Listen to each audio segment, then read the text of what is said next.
ಭೀಮಾ ತೀರದಲ್ಲಿ ಬೆಳಗ್ಗೆನೆ ಎಲ್ಲರೂ ಬೆಚ್ಚಬೀಳೋ ಸುದ್ದಿ ನಡೆದಿದೆ. ಭೀಮಾ ತೀರದಲ್ಲಿ ಮತ್ತೊಂದು ಬ್ಯಾಂಕ್ ದರೋಡೆಯಾಗಿದ್ದು 1 ಕೋಟಿ ನಗದು 12ರಿಂದ 13 ಕೆಜಿ ಚಿನ್ನ ಕದ್ದು ಪರಾರಿಯಾಗಿದ್ದಾರೆ. ವಿಜಯಪುರ ಜಿಲ್ಲೆಯ ಚಡಚಣ ಪಟ್ಟಣದಲ್ಲಿ ಈ ಘಟನೆ ನಡೆದಿದ್ದು ಸಿಬ್ಬಂದಿಯನ್ನೇ ಕಟ್ಟಾಕಿ ಗನ್ ತೋರಿಸಿ ರಾಬರಿ ಮಾಡಿದ್ದಾರೆ. ಎಸ್ಬಿಐ ಬ್ಯಾಂಕ್ನಲ್ಲಿ ದರೋಡೆ ಮಾಡಿದೆ ಈ ಗ್ಯಾಂಗ್. ಮಿಲಿಟರಿ ಮಾದರಿ ಬಟ್ಟೆ ಹಾಕಿಕೊಂಡು ಬಂದು ಈ ಕೃತ್ಯ ನಡೆಸಿದ್ದಾರೆ. ಮಿಲಿಟರಿ ಯೂನಿಫಾರ್ಮ್ನಲ್ಲಿ ಬಂದಿದ್ದಾರೆ. ಬ್ಯಾಂಕ್ನಲ್ಲಿದ್ದ ಸಿಸಿ ಕ್ಯಾಮೆರಾ, ಹಾರ್ಡ್ ಡಿಸ್ಕ್ ಎಲ್ಲಾನು ತೆಗೆದುಕೊಂಡು ಹೋಗಿದ್ದಾರೆ. ಆರೋಪಿಗಳಿಗಾಗಿ ಈಗಾಗಲೇ ವಿಜಯಪುರ ಪೊಲೀಸರು ಬಲೆ ಬೀಸಿದ್ದಾರೆ. 1 ಕೋಟಿ ಕ್ಯಾಶ್, 12ರಿಂದ 13 ಕೆಜಿ ಚಿನ್ನ ಕದ್ದು ಪರಾರಿಯಾಗಿದ್ದಾರೆ. ಮಹಾರಾಷ್ಟ್ರದ ದರೋಡೆಕೋರರು ಈ ಕೃತ್ಯ ಮಾಡಿರೋ ಶಂಕೆ. ಇತ್ತೀಚೆಗೆ ರಾಜ್ಯದಲ್ಲಿ ನಡೀತಾ ಇರೋ ದರೋಡೆಗಳು ಬೇರೆ ರಾಜ್ಯಗಳಿಂದ ಗುಂಪು ಕಟ್ಟಿಕೊಂಡು ಬಂದು ಪ್ಲಾನ್ ಮಾಡಿ ಹಲವು ತಿಂಗಳ ಪ್ಲಾನಿಂಗ್ ಅನ್ನ ಎಕ್ಸಿಕ್ಯೂಟ್ ಮಾಡಿ ಕದ್ದುಕೊಂಡು ಹೋಗೋದನ್ನ ನಾವು ಹಲವು ಪ್ರಕರಣಗಳಲ್ಲಿ ನೋಡಿದೀವಿ. ಅಂಥದ್ದೇ ಒಂದು ಪ್ರಕರಣ ಈಗ ವಿಜಯಪುರದಲ್ಲಿ ನಡೆದಿದ್ಯಾ. ಮಹಾರಾಷ್ಟ್ರದಿಂದ ಬಂದಿರೋರು ಕಳ್ಳತನ ಮಾಡಿದಾರ. 1 ಕೋಟಿ ನಗದು, 12ರಿಂದ 13 ಕೆಜಿ ಚಿನ್ನ ಕದ್ದು ಪರಾರಿಯಾಗಿದ್ದಾರೆ. ಪೊಲೀಸರು ಈಗಾಗಲೇ ಬ್ಯಾಂಕ್ ಪರಿಶೀಲನೆಗೆ ಬಂದಿರೋದನ್ನ ನೀವು ನೋಡ್ತಾ ಇದ್ದೀರಾ. ವಿಜಯಪುರದ ಚಡಚಣದಲ್ಲಿ ಈ ಘಟನೆ ನಡೆದಿದೆ. 12ರಿಂದ 13 ಕೆಜಿ ಚಿನ್ನ ಕದ್ದಿದ್ದಾರೆ. 1 ಕೋಟಿ ನಗದು ಕದ್ದು ಪರಾರಿಯಾಗಿದ್ದಾರೆ. ಜೊತೆಗೆ ಸಿಸಿಟಿವಿ ಕ್ಯಾಮೆರಾಗಳು, ಹಾರ್ಡ್ ಡಿಸ್ಕ್ ಎಲ್ಲಾನು ತಗೊಂಡು ಹೋಗಿದ್ದಾರೆ. ಯಾವುದೇ ಕುರುಹು ಪತ್ತೆ ಆಗಬಾರದು, ಯಾವುದೇ ಸಾಕ್ಷಿಗಳು ಪತ್ತೆ ಆಗಬಾರದು ಅಂತ ಬ್ಯಾಂಕ್ನಲ್ಲಿ ಇದ್ದ ಡಿಜಿಟಲ್ ಸಾಕ್ಷ್ಯಗಳನ್ನ ಕದ್ದುಕೊಂಡು ಹೋಗಿದ್ದಾರೆ. ಹಾರ್ಡ್ ಡಿಸ್ಕ್, ಸಿಸಿಟಿವಿ ಎಲ್ಲ.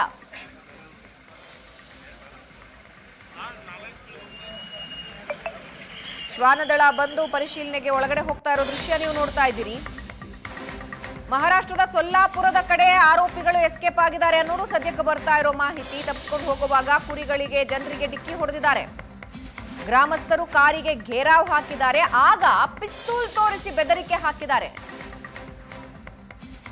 ಸ್ವಲ್ಪ ಚಿನ್ನಾಭರಣ ಕಾರ್ನಲ್ಲೇ ಬಿಟ್ಟು ಆರೋಪಿಗಳು ಪರಾರಿಯಾಗಿದ್ದಾರೆ. ಸ್ಥಳಕ್ಕೆ ಮಹಾರಾಷ್ಟ್ರ ಪೊಲೀಸರು ಭೇಟಿ ಕೊಟ್ಟಿದ್ದು ಪರಿಶೀಲನೆ ನಡೆಸಿದ್ದು. ಯಾರ್ಯಾರು ಬ್ಯಾಂಕ್ನಲ್ಲಿ ಚಿನ್ನ ಇಟ್ಟಿದ್ರೋ ಆ ಗ್ರಾಹಕರು ಬ್ಯಾಂಕ್ನತ್ತ ಓಡ್ ಬರ್ತಾ ಇದ್ದಾರೆ. ನಮ್ಮ ಚಿನ್ನದ ಕಥೆ ಏನು ಅನ್ನೋ ಟೆನ್ಷನ್ ಜೊತೆ.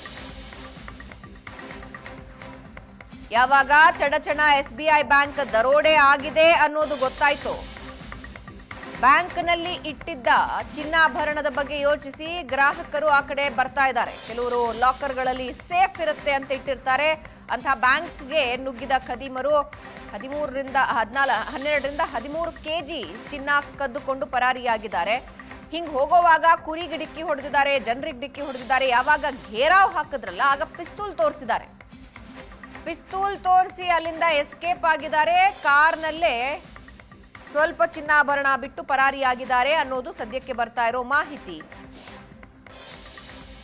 ಮಹಾರಾಷ್ಟ್ರದ ಕಡೆ ಎಸ್ಕೇಪ್ ಆಗಿದ್ದಾರೆ ಅನ್ನೋದು ಬರ್ತಾ ಇರೋ ಮಾಹಿತಿ. ಬಗ್ಗೆ ಇನ್ನಷ್ಟು ಡೀಟೇಲ್ಸ್ ಹಂಚಿಕೊಳ್ತಾರೆ ನಮ್ಮ ಪ್ರತಿನಿಧಿ ಷಡಕ್ಷರಿ ಸಂಪರ್ಕದಲ್ಲಿದ್ದಾರೆ. ಷಡಕ್ಷರಿ, 13 ಕೆಜಿ ಚಿನ್ನ, 1 ಕೋಟಿ ನಗದು ತಗೊಂಡು ಎಸ್ಕೇಪ್ ಆಗಿದ್ದಾರೆ. ಈ ಕಾರ್ ಎಲ್ಲಿಯದ್ದು? ಐ ಥಿಂಕ್ ಕರ್ನಾಟಕದ ಕಾರನ್ನೇ ಬಳಸ್ಕೊಂಡಿದ್ದಾರೆ. ಜೊತೆಗೆ ಯಾರಾದ್ರೂ ಅಲ್ಲಿ ಸುತ್ತಮುತ್ತ ಏನು ಕಾರಿಗೆ ಘೇರಾವ್ ಹಾಕಿದ್ರಲ್ಲ, ಅವ್ರೇನಾದ್ರೂ ಮಾಹಿತಿ ಕೊಟ್ಟಿದ್ದಾರಾ? ಏನು ಮಾತಾಡ್ತಾ ಇದ್ರು, ಯಾವ ಭಾಷೆ ಮಾತಾಡ್ತಾ ಇದ್ರು, ಯಾವ ಕಡೆ ಹೋದ್ರು ಅನ್ನೋದ್ರ ಬಗ್ಗೆ? ಎಸ್ ಭಾವನ, ಇಲ್ಲಿ ಕ್ಲಿಯರ್ ಆಗಿರುವಂತದ್ದು. ಯಾಕಂತ ಕೇಳಿದ್ರೆ ಅವ್ರು ಏನ್ ದರೋಡೆಗೆ ಬಂದಿದ್ರು, ದರೋಡೆಕೋರರು ಒಟ್ಟು 5 ಜನ ಇದ್ರು. ಅದರಲ್ಲೂ ಸಹ ಅವರು ಆರ್ಮಿ ಡ್ರೆಸ್ ಅನ್ನ ಹಾಕೊಂಡು ಬಂದಿರ್ತಾರೆ. ಬಳಿಕ ಏನಂತಂದ್ರೆ ಅವ್ರು ವಾಪಸ್ ಹೋಗುವಾಗ ಹುಲಿಜಂತಿ ಬಳಿ ಅಂದ್ರೆ ಮಹಾರಾಷ್ಟ್ರದ ಸೊಲ್ಲಾಪುರ ಜಿಲ್ಲೆ ಅಕ್ಕಲ್ಕೋಟ್ ತಾಲೂಕಿನ ಹುಲಿಜಂತಿ ಬಳಿ ಏನೋ ಇಕೋ ಕಾರ್ ಸಿಕ್ಕಿದೆ. ಅದು ಕೆ ಪಾಸಿಂಗ್ ಇರುವಂತದ್ದು, ಅಂದ್ರೆ K24 ಪಾಸಿಂಗ್ ಇರುವಂತದ್ದು. ಈಗ ಅದು ಏನಂತಂದ್ರೆ ಅವರು ಸ್ಥಳೀಯರು ಅಂದ್ರೆ ಈ ಕರ್ನಾಟಕದಲ್ಲಿ ಇರಬೇಕು ಅಂತಕ್ಕಂಥ ಅನುಮಾನಗಳು ಇರುವಂತದ್ದು. ಮತ್ತೆ ಇಲ್ಲದೆ ಹೋದ್ರೆ ನೆರೆಯ ಮಹಾರಾಷ್ಟ್ರದ ದರೋಡೆಕೋರರು ಇರ್ಬೋದು ಅಂತಕ್ಕಂಥ ಎರಡು ಆಂಗಲ್ ಅಲ್ಲಿ ಈಗಾಗಲೇ ತನಿಖೆ ಶುರುವಾಗಿರುವಂತದ್ದು. ಅಂದ್ರೆ ಒಂದು ಮಹಾರಾಷ್ಟ್ರದವರು, ಇಲ್ಲದೆ ಹೋದ್ರೆ ಕರ್ನಾಟಕದವರು. ಅಂದ್ರೆ ಈ ರೀತಿಯಾಗಿ ಒಂದು ತನಿಖೆ ಮುಂದುವರೆದಿರುವಂತದ್ದು. ಅಕ್ಕಲ್ಕೋಟ ತಾಲೂಕಿನ ಏನು ಹುಲಜಂತಿ ಬಳಿಯಲ್ಲಿ ಏನು ಇಕೋ ಕಾರ್ ಸಿಗುತ್ತೆ, ಅಲ್ಲಿಯೂ ಸಹ ಏನಿದ್ರೆ ಅವರು ಬಂದೂಕನ ಪ್ರದರ್ಶನ ಮಾಡಿದ್ದಾರೆ. ಬಂದೂಕನ ಪ್ರದರ್ಶನ ಮಾಡಿ ಅದರಲ್ಲಿ ಸ್ಥಳೀಯರನ್ನ ಹೆದರಿಸಿ ಅಲ್ಲಿಂದ ಪಾರಾಗಿ ಹೋಗಿರುವಂತದ್ದು.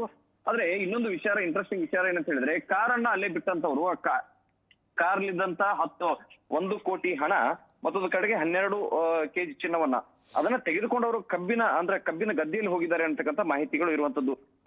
ಈ ಬಗ್ಗೆ ಏನಂತಂದ್ರೆ ಈಗಾಗಲೇ 2 ರಾಜ್ಯದ ಪೊಲೀಸರು, ಕರ್ನಾಟಕ ಮತ್ತೆ ಮಹಾರಾಷ್ಟ್ರ 2 ರಾಜ್ಯದ ಪೊಲೀಸರು ಈಗ ಅದೇ ತನಿಖೆಯಲ್ಲಿ ಇರುವಂತದ್ದು. ಈಗಾಗಲೇ ಎಸ್ ಪಿ ಅವರು ಅಕ್ಕಲಕೋಟ ಪೊಲೀಸ್ ಠಾಣೆಯ ವ್ಯಾಪ್ತಿಯಲ್ಲಿ ಏನಿದ್ದಾರೆ ಪರಿಶೀಲನೆಯಲ್ಲಿ ತೊಡಗಿದ್ದಾರೆ. ಮತ್ತೊಂದು ಇಡೀ ವಿಜಯಪುರದ ಟೀಮ್ ಏನಿದೆ ಈಗ ಅದು ಎಲ್ಲವೂ ಕೂಡ ಅಕ್ಕಲಕೋಟೆಗೆ ಶಿಫ್ಟ್ ಆಗಿದೆ. ಅಂದ್ರೆ ಅಲ್ಲಿ ಏನಂತಂದ್ರೆ ಈಗ ತನಿಖೆಯಲ್ಲಿ ತೊಡಗಿರುವಂತದ್ದು ಒಂದು ಕಡೆಗೆ ಸೊಲ್ಲಾಪುರದ ಪೊಲೀಸರು, ಇನ್ನೊಂದು ಕಡೆಗೆ ಬಿಜಾಪುರದ ಪೊಲೀಸರು ಜಂಟಿಯಾಗಿ ಏನಂತಂದ್ರೆ ಒಂದು ಕಾರ್ಯಾಚರಣೆಯನ್ನ ಮಾಡ್ತಾ ಇದ್ದಾರೆ. ಅಂದ್ರೆ ದರೋಡೆಕೋರರು ಇಲ್ಲಿ ದರೋಡೆಯನ್ನ ಮಾಡಿ ಚಡಚಣ ಅಂತ ಹೇಳಿದ್ರೆ ಮಹಾರಾಷ್ಟ್ರ ಬಾರ್ಡರ್ ಇಲ್ಲದ ಕೇವಲ 10 ಕಿಲೋಮೀಟರ್ ಹೋಗ್ಬಿಟ್ರೆ, ಅಂದ್ರೆ ಬರೀ 8 ಕಿಲೋಮೀಟರ್ ಸಾಕು, 8 ಕಿಲೋಮೀಟರ್ ಹೋಗ್ಬಿಟ್ರೆ ನಾವು ಅಕ್ಕಲಕೋಟ ತಾಲೂಕಿಗೆ ಪ್ರವೇಶ ಮಾಡ್ಬಿಡ್ತೀವಿ, ಅಂದ್ರೆ ಮಹಾರಾಷ್ಟ್ರಕ್ಕೆ ಪ್ರವೇಶ ಮಾಡ್ಬಿಡ್ತೀವಿ. ಹೀಗಾಗಿ ಇಲ್ಲಿ ಏನಂತಂದ್ರೆ ದರೋಡೆ ಮಾಡಿದಂತ ಈ ದರೋಡೆಕೋರರು ಏನಿದ್ದಾರೆ ಅವರು ಸರಳವಾಗಿದೆ ಅಂತಂದ್ರೆ ಅವ್ರು ಮಹಾರಾಷ್ಟ್ರ ಎಂಟ್ರಿ ಆಗಿರುವಂತದ್ದು. ಅಲ್ಲಿ ಇಂಟ್ರೆಸ್ಟಿಂಗ್ ವಿಚಾರ ಏನ್ ನಡೆಯುತ್ತೆ ಅಂತ ಹೇಳಿದ್ರೆ ಕುರಿಗಳು ಅಡ್ಡ ಬರ್ತವೆ, ಅಲ್ಲಿ ಕುರಿಗಾಯಿ ಅಡ್ಡ ಬರ್ತಾನೆ, ಅವರಿಗೆ ಇಕ್ಕೋ ಕಾರಣ ಇವರು ಹಾಯಿಸ್ತಾರೆ. ಅಲ್ಲಿ ಏನಾದ್ರೆ ವಾಗ್ವಾದ ಶುರು ಆಗತ್ತೆ, ಅಂದ್ರೆ ಸ್ಪೀಡ್ ಆಗಿ ಯಾಕೆ ಬಂದ್ರಿ ಏನು ಅಂತೇಳಿ. ಅವಾಗ ನೋಡಿದಾಗ ಒಳಗಡೆ ನೋಡಿದ್ರೆ ಬ್ಯಾಗ್ ತುಂಬಾ ದುಡ್ಡು ಇರುತ್ತೆ, ಇನ್ನೊಂದು ಕಡೆಗೆ ಅಲ್ಲಿ ಚಿನ್ನಾಭರಣಗಳು ಕೂಡ ಇರ್ತವೆ. ಆಗ ಏನಂತಂದ್ರೆ ಅಲ್ಲಿ ಇದ್ದಂತ ಸ್ಥಳೀಯರಿಗೆ ಅನುಮಾನ ಬರುತ್ತೆ, ಆಗ ಇಡೀ ಕಾರಣ ಗೆರವ್ ಹಾಕೊಳ್ತಾರೆ. ಆದ್ರೆ ಇವ್ರು ಎಷ್ಟು ಚಾಲಕಿಗಳು ಇರ್ತಾರೆ ಅಂತ ಹೇಳಿ ತಮ್ಮ ಬಳಿ ಇದ್ದಂತ ಆ ಪಿಸ್ತೂಲ್ ಅನ್ನ ತೆಗೆದುಕೊಂಡು ಅಲ್ಲಿ ಸ್ಥಳೀಯರಿಗೆ ಬೆದರಿಕೆ ಹಾಕ್ತಕ್ಕಂಥ ಕೆಲಸವನ್ನು ಮಾಡ್ತಾರೆ. ಸ್ಥಳೀಯರು ಭಯಗೊಂಡು ಅಲ್ಲಿಂದ ಚದರಿದಾಗ ಇವ್ರು ಹೇಳಿದ ಕಾರಣ ಅಲ್ಲೇ ಬಿಟ್ಟು, ಅಂದ್ರೆ ಕಾರಣ ಯಾವುದೇ ಕಾರಣಕ್ಕೂ ಇವ್ರು ಮುಂದೆ ಅಂತೂ ಹೋಗ್ಲಿಕ್ಕೆ ಬಿಡೋದಿಲ್ಲ ಸ್ಥಳೀಯರು. ಹೀಗಾಗಿ ಕಾರಣ ಅಲ್ಲೇ ಬಿಟ್ಟು ಆ ಚಿನ್ನ ಮತ್ತು ಹಣದ ಬ್ಯಾಗ್ ಜೊತೆಗೆ ಅಲ್ಲಿ ಇರ್ತಕ್ಕಂಥ ಕಬ್ಬಿನ ಗಡ್ಡಿಯನ್ನು ಸೇರಿದ್ದಾರೆ ಅಂತಕ್ಕಂಥ ಮಾಹಿತಿಗಳು ಇರುವಂತದ್ದು. ಈ ನಿಟ್ಟಿನಲ್ಲಿ ಈಗಾಗಲೇ ಕಾರ್ಯಾಚರಣೆ ಮುಂದುವರೆದಿರುವಂತದ್ದು ಭಾವನಾ.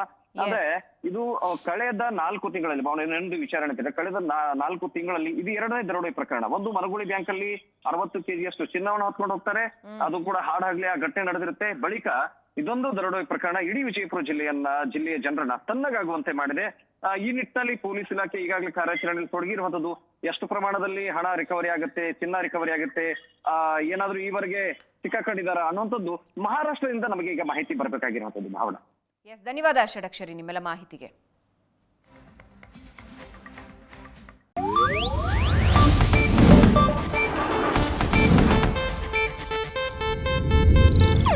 ಇದು ಏಷ್ಯಾನೆಟ್ ನ್ಯೂಸ್ ನೆಟ್ವರ್ಕ್ ಪ್ರಸ್ತುತಿ.